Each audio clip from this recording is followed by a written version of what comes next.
yang bisa buktikan ada kitab suci lain selain Alkitab dapat hadiah, ya. Kalau ada yang bisa membuktikan, ya, ada kitab suci lain selain Alkitab dapat hadiah, ya. Dapat hadiah dari saya, ya. Bapak Ibu Saudara, Yesus lebih dari 10 kali menyebut tentang kitab suci, itu bahasa Indonesia. Kalau bahasa Arab, Alkitab. Kalau bahasa Yunani, Agia, apa, ya itu ya, apa ya kemarin ya namanya ya.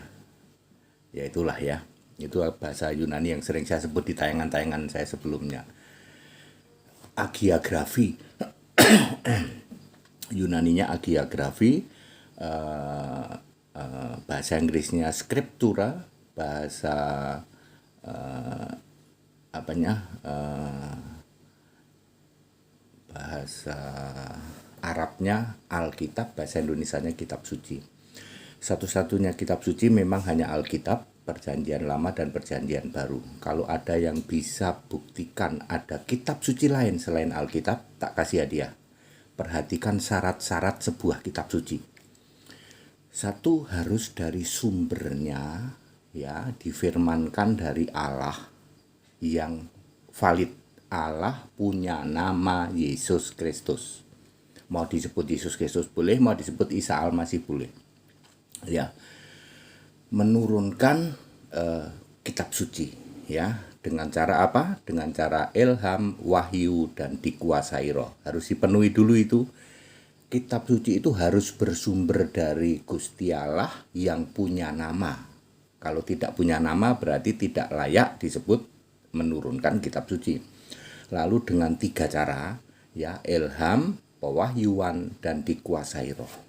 Ya, Alkitab diturunkan dengan cara seperti itu. Syarat kedua adalah harus ditulis oleh para nabi dan rasul. Perjanjian Lama ditulis oleh 26 nabi, Perjanjian Baru ditulis oleh 8 rasul. Gusti Allahnya punya nama Yesus, diturunkan melalui ilham, wahyu, dan dikuasai roh. Lalu penulis-penulisnya adalah nabi dan rasul. Perjanjian Lama 26 nabi menulis 39 kitab, Perjanjian Baru 8 rasul menulis 27 kitab. Baik nabi dan rasul dipilih sendiri oleh Yesus. Ya, seperti itu ya, 26 nabi ya. Matius 23 ayat 34, lalu Efesus 4 ayat 11, ya. Jadi penulis Alkitab seperti itu. Kemudian sesuai Kejadian 11 ayat 7, sebuah kitab suci itu disebar ke seluruh dunia, tidak boleh dalam satu bahasa. Ya, Allah tidak menghendaki di dunia ini satu bahasa. Maka Alkitab ini harus, ya, disebar ke seluruh dunia memakai bahasa internasional. Sekarang adalah bahasa Inggris. Lalu syarat selanjutnya, yang asli Alkitab Ibrani Perjanjian Lama dan Yunani Perjanjian Baru disimpan di surga, ditaruh di dalam tabut perjanjian, Wahyu 11 ayat 19. Nah, dari syarat-syarat itu, 5 syarat ya. Tadi ya, harus dari Gusti Allah yang punya nama, melalui ilham, wahyu, dan dikuasai roh. Kemudian ditulis oleh nabi dan rasul, ya. Kemudian harus disebar dengan bahasa internasional. Kemudian harus disimpan di surga karena Allah sendiri yang menjaganya, ya. Kalau ada yang bisa membuktikan ada kitab suci lain selain Alkitab, saya kasih hadiah. Tapi harus memenuhi syarat itu. Dan jangan tafsir ya, jangan terus dikarang-karang gitu. Jangan ya, seperti itu. Alkitab kitab suci, satu-satunya di bumi, diilhamkan dari Yesus, dilihat dikuasai roh. Kejadian sampai Wahyu, ayat menguatkan ayat, melanyakkan kesalahan, menunjukkan kebenaran.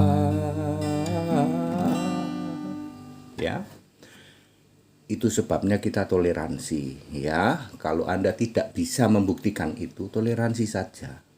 Ya, berarti selama ini Anda mengobok-obok ya eksposisi Alkitab. Ya, Alkitab itu palsu, Alkitab itu salah terjemahan, Alkitab itu apalagi banyak dirubah-rubah. Ya, kalian melakukan itu untuk menutupi bahwa kamu tidak bisa membuktikan ada kitab suci lain selain Alkitab. Ya, kamu kan cuma nutupin karena kamu tidak bisa membuktikan ada kitab suci lain selain Alkitab yang memenuhi syarat 4 atau 5 tadi. Maka sebabnya kita toleransi. Ya, dari bangun tidur sampai bangun tidur ngobok-obok Alkitab. Padahal itu Alkitab yang bukan Alkitab Kristen. Very clear Bapak Ibu Saudara, kita Indonesia, kita Pancasila, toleransi harus. Ya, segala hormat untuk Yesus Kristus. Ciamik. That it.